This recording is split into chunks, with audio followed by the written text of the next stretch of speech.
Yo, Kuroko, Basket, Season 2, Episode 1, first review on YouTube. Let's go.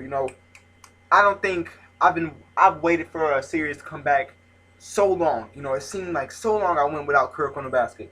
And I finally get it, and it's here, and it's epic, man. If you hear some jingles, it's because I have a new puppy, right there.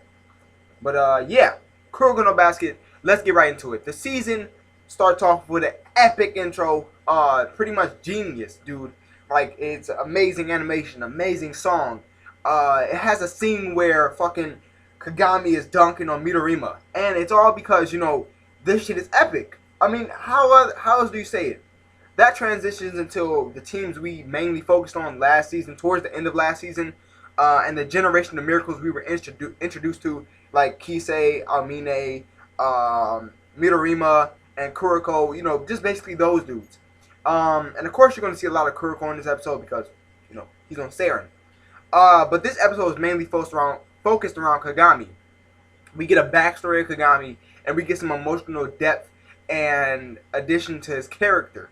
Where most of the episode goes in where they say, we want to do a 5-on-5 street ball tournament, and they go in and they meet one of the teams that they met in the tournament last year, and they're going in and, pretty much Kagami's walking in, la la la, and then he sees how the team is pretty much being blown out.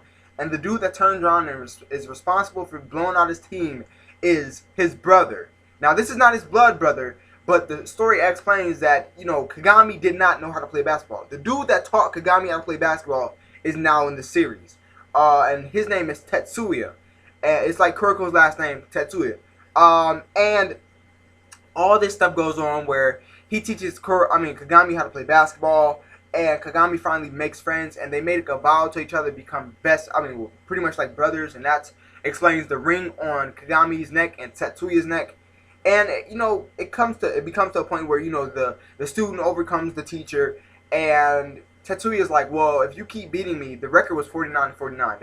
They were tied. He says, the next game, if you beat me, I can't be your brother anymore, your big brother, because how is an older brother supposed to lose to a younger brother? And so, Kagami takes it easy on him, lets him win, and he says, that didn't count. I'm going to pretty much do next game. If you win, I'll stay your brother. But if you lose, I'll pretend like this never happened. Our relationship never existed. Shortly after that, Kagami returns back to Japan. And a cool thing about this episode is that they're talking English. They actually have a lot of English dialogue in this episode. It sounds like they're from Britain, but they have English dialogue. And so they do that, and then Kagami joins Saren, and then season 1 happens. But mainly, it's the fact of Saren is taking a break, and the coach is talking about the other teams and how they have Generation of Miracles.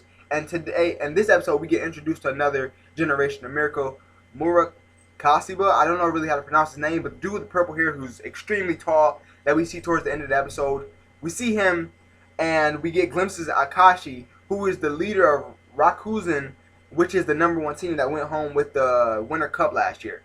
So that happens, and towards the end of the episode, Kagami's like, Kuroko's like, I don't want you to face him alone. This is the game that ties you to pretty much see if you keep him as a brother or, the relationship never happened.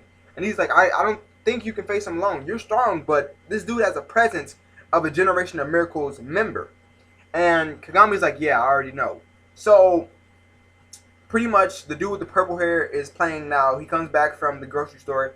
And if you watched the OVA, the tip-off, you really get an introduction to his character before. But now he's in the series. Like, he's not an OVA, he's in the series now. So we'll be getting more of him. And, yeah, that's cool. That's really cool. I'm looking forward to it. But, yeah, Season 2, we got a brother on the line. We got Kagami's brother. And he has the potential and the presence of a Generation of Miracles member. Now, that's pretty much all I have to say. I enjoyed this episode a lot. The animation seemed newer and crisp. The OST seemed more hip, and it switched a lot. The OST seems like it can do a lot of good for the series now.